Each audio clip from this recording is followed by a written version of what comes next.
vamos falar sobre o realismo no Brasil.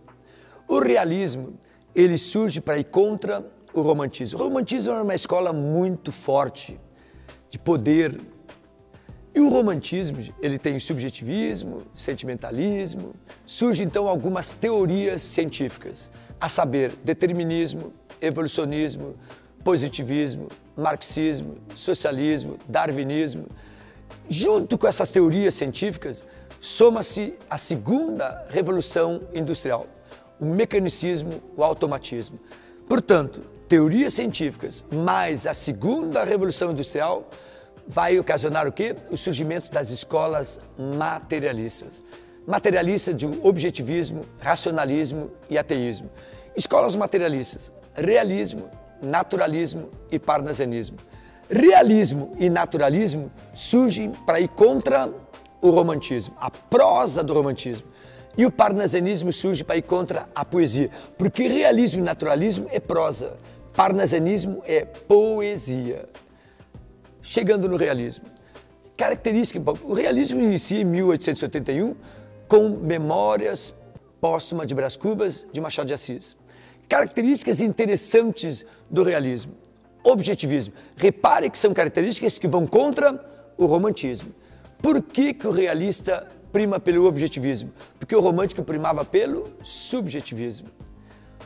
Eles primam pelo racionalismo. Age com a razão, porque o romântico agia com a emoção. Verossimilhança, compromisso com a verdade. Contemporaneidade é o aqui e o agora.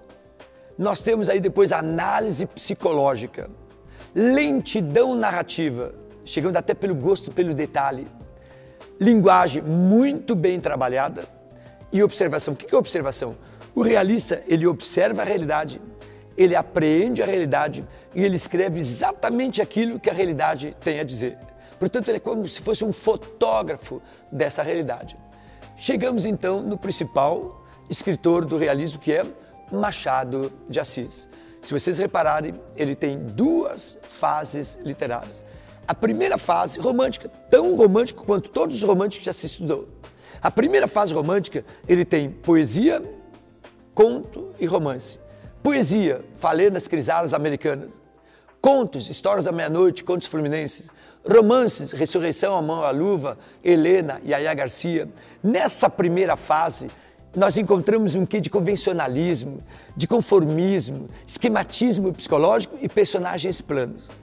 Porém, como ele leu muito, influenciado por Eça de Queiroz, Flaubert, Émile Zola, todo o pessoal da Europa, ele entra então em 1881, porque a fase romântica vai até 1880. De 1881 em diante, nós temos então a fase principal dele, das obras-primas, a fase realista, em que ele publica uma obra de poesias parnasiana chamada Ocidentais.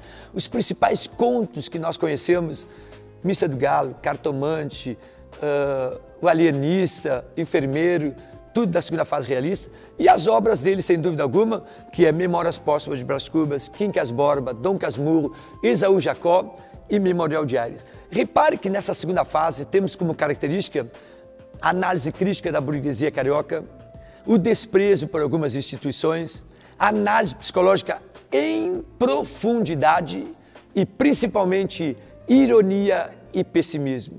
Este é o nosso grande Machado de Assis, representante máximo do realismo brasileiro do século XIX.